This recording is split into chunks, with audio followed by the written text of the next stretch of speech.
అరే చీకట్లా కన్ను కొడితే అయిపోవాలరా, నోరు తెరిచి రప్ప రప్ప ఎన్నిసార్లు అంటారు? సిగ్గు శరం ఉండాలి మనకి. ఎన్నిసార్లు అంటారు? అది ఇక అదే పని. చీకట్లో చేయాల్సిన పనులు కూడా పట్టపగలు అసహ్యంగా ఏంటిది? రప్ప రప్పని చీకట్లో జరిగిపోవాలి. చెప్పేవాడు ఎవడో చేయడు. కరిసే కుక్క మొరగదు, మురిగే కుక్క కరవదు. అది తెలుసుకోండి కొంచెం. కలిసే కుక్క సైలెంట్కి వచ్చి లటక్కని కలుస్తుంది. నీకు చేతనైతే రేపు గవర్నమెంట్ వచ్చిన తర్వాత ఎవడెవడు తప్పుడు వేషాలు వేసాడో ఆయన కరిసేయి. దానికి చెప్పాలి, ఎవడికన్నా చెప్పాలంట. రెండో గండి చెప్పాల్సిన పని లేదు, జరిగిపోవాలి. తర్వాత మీరందరూ కలిసి పలకరించాలి, ఎట్లా జరిగింది, ఏం జరిగింది, ఎవడు చేశాడని వెళ్ళండి. సాయంత్రం అయితే ఒక క్వార్టర్ బాటిల్ తాగి ఇష్టానుసారంగా నియోజకవర్గంలో అఘాయిత్యాలు చేశారు.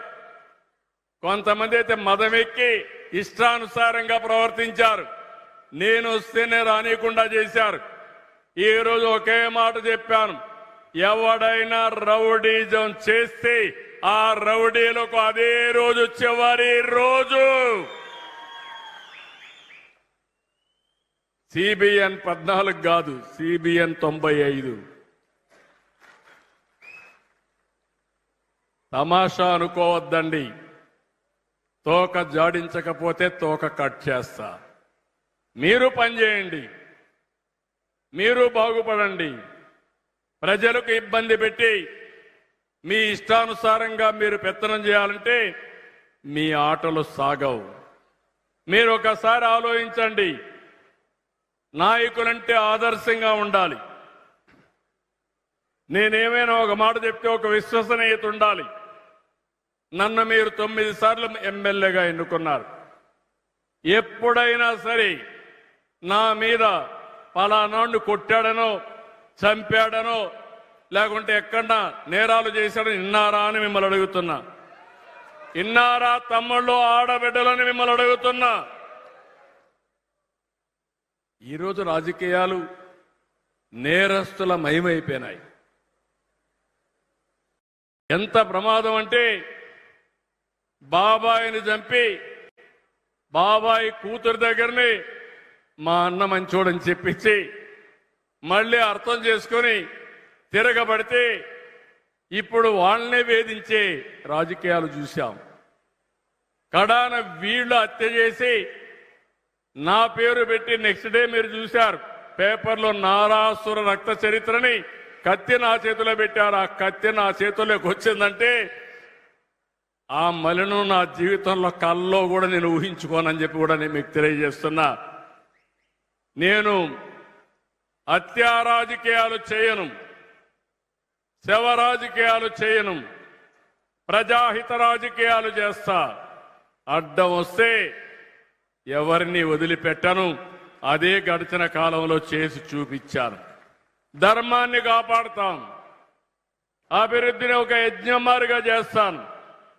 నేను యజ్ఞమారిగా చేస్తా ఉంటే రాక్షసుల మారిగా వచ్చి మీకు ఆ ఫలితాలు రాకుండా భగ్నం చేయాలంటే దాన్ని కాపాడే బాధ్యత నా పైన ఉంది. యజ్ఞం చేయాలి, రాక్షసుల పైన యుద్ధం చేయాలి. ఆ యజ్ఞ ఫలితాలు ఈ ప్రజలకు అందజేయాలి. అప్పుడే నా యజ్ఞ ఫలితం వస్తుందని చెప్పి కూడా నేను మీకు తెలియజేస్తున్నా. నేను చేసేది అభివృద్ధి యజ్ఞం, సంక్షేమ యజ్ఞం. ఈ ఫలితాలు మీకు అందజేస్తాను. ఎవరు ఎన్ని ఇబ్బందులు క్రియేట్ చేసినా, ఎన్ని సమస్యలు సృష్టించినా ఆ సమస్యలు మన దరిజాపుకు రావు.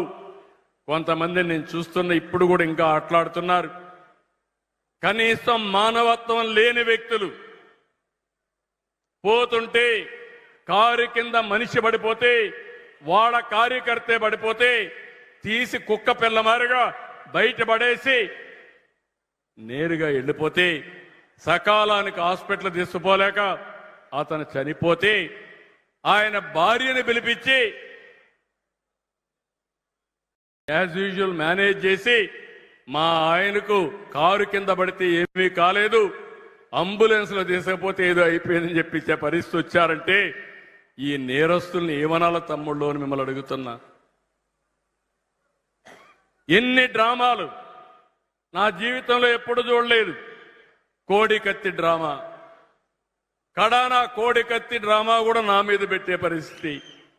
గులకరాయి డ్రామా, ఆ గులకరాయి కూడా నా మీద పెట్టే పరిస్థితి. నేను ఎప్పుడు కూడా ఎవరి జోలుకు పోను. హత్యా రాజకీయాలు నమ్ముకున్న వ్యక్తిని కాను. నేను నేర్చుకున్నది అభివృద్ధి రాజకీయాలు నేర్చుకున్నా, ప్రజలకు చేసే సేవా రాజకీయాలు నేర్చుకున్నా. దానివల్లనే ముందుకు పోతా తప్ప వేరే విధంగా నేను ముందుకు పోను. 1% కూడా డీవియేట్ కాను. కానీ తప్పుడు చేసే వ్యక్తుల్ని, తప్పుడు మాట్లాడే వ్యక్తుల్ని మనం ఎప్పటికప్పుడు కంట్రోల్ చేసుకోవాల్సిన అవసరం ఉంది. ఈ విషయం కూడా మీరు గుర్తుపెట్టుకోవాల్సిన అవసరం ఉంది. ఈ రోజు మన నియోజకవర్గంలో మీరు చూస్తే ఎయిర్పోర్ట్ కి మొత్తం కలిసి 850 కోట్ల రూపాయలు ఖర్చు పెట్టబోతున్నాం. మీరు ఆ విషయం గుర్తుపెట్టుకోవాలి. పలమనేరు కృష్ణగిరి 4 లేన్ రోడ్డు వస్తే 1000 కోట్లు అవుతుంది. Kuppam Bengaluru green field express way వస్తే 2500 కోట్ల రూపాయలు అవుతుంది. ఒక హంద్రి నీవా ఫేజ్ 1 ఫేజ్ 2 రెండు చూస్తే 3890 కోట్ల రూపాయలు ఖర్చు పెట్టి ఆ నీళ్లు నేరుగా కుప్పానికి తీసుకొచ్చి కుప్పంలో కరువు అనే మాట లేకుండా భవిష్యత్తులో కరువు రహిత కుప్పంగా తయారు చేస్తాం. ఇక్కడ కొంతమందిని ఒకటే కోరుతున్నా, ఎయిర్పోర్ట్ అంటే అభివృద్ధి. కొంతమంది రెచ్చగొడతారు. నేను ఎవరికి అన్యాయం చేయను. అదే సమయంలో అందరూ సహకరించాలి. ఎవరైనా అభివృద్ధి వద్దంటే మీరే చూశారు. అమరావతిలో రైతాంగం ముందుకొచ్చారు. దగ్గర అక్కడ రైతాంగం వచ్చి 33,000 ఎకరాలు 29,000 మంది రైతులు ల్యాండ్ పోలింగ్ లో ఒక్క పైసా ఆశించకుండా నా మీద నమ్మకంతో ఆ భూమి ఇచ్చారు. ఈ రోజు వాళ్ళు బాగుపడుతున్నారని చెప్పి నేను మీకు తెలియజేస్తున్నా. ఎన్నో ఇబ్బందులు వచ్చాయి, పోరాడారు. ఈ రోజు వాళ్ళకు న్యాయం చేసే బాధ్యత నా భుజ స్కంధాల పైన పెట్టుకున్నాను.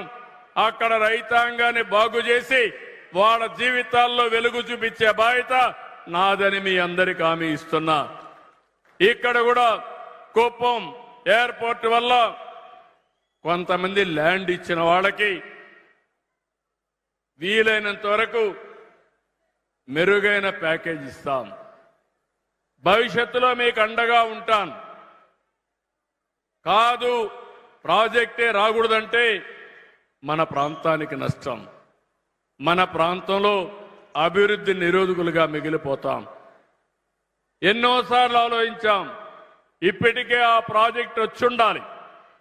ఇప్పటికే నేను చెప్పినట్టన్నీ వస్తే కుప్పం బ్రహ్మాండంగా అభివృద్ధి అయ్యే పరిస్థితి వస్తుంది. ఆ విషయం కూడా వీళ్ళందరూ గుర్తుపెట్టుకోవాల్సిన అవసరం ఉంది. నేను ఇంత మునిపే చెప్పాను. ఈ రోజు ఇంకొక ప్రాజెక్టు కూడా కుప్పంలో ఈ రోజు మనం ఒక పైలట్ ప్రాజెక్టుగా తీసుకున్నాం. నేను ఒక విషయం కొండలని అడుగుతున్నాను. మన వాట్సాప్ గవర్నెన్స్ తీసుకొచ్చాం. మీరు ఏ ఆఫీసుకు పోయే పని లేదు. మీ సెల్ ఫోన్లో ఏ పని కావాలన్నా అయిపోయే విధంగా వాట్సాప్ గవర్నెన్స్ తీసుకొచ్చాం. చాలా మందికి అర్థమైందా అని అడుగుతున్నా మిమ్మల్ని. వాట్సాప్ గవర్నెన్స్ వాడేవాళ్ళు చేలు పైకెత్తండి. వాట్సాప్ గవర్నెన్స్ వాడేవాళ్ళు చేలు పైకెత్తండి. కొంతమంది ఎత్తున్నారు. మీకు కొంతమందికి తెలియకపోవచ్చు కానీ రేపు ఎంఆర్ఓ ఆఫీసుకి కానీ ఎక్కడికి పోయే పని లేకుండా ఏ పని కావాలన్నా మీ ఫోన్లో మీరు మెసేజ్ పెట్టినా హాయ్ అని చెప్పి పలాని బస్సులో పలాని టైంలో నాకు రిజర్వేషన్ కావాలన్నా ఈ టైంలో ఏ బస్సులను అడిగినా నేరుగా ఆన్సర్ ఇచ్చి తద్వారా మీకు సేవలు అందించే పరిస్థితి వస్తుంది.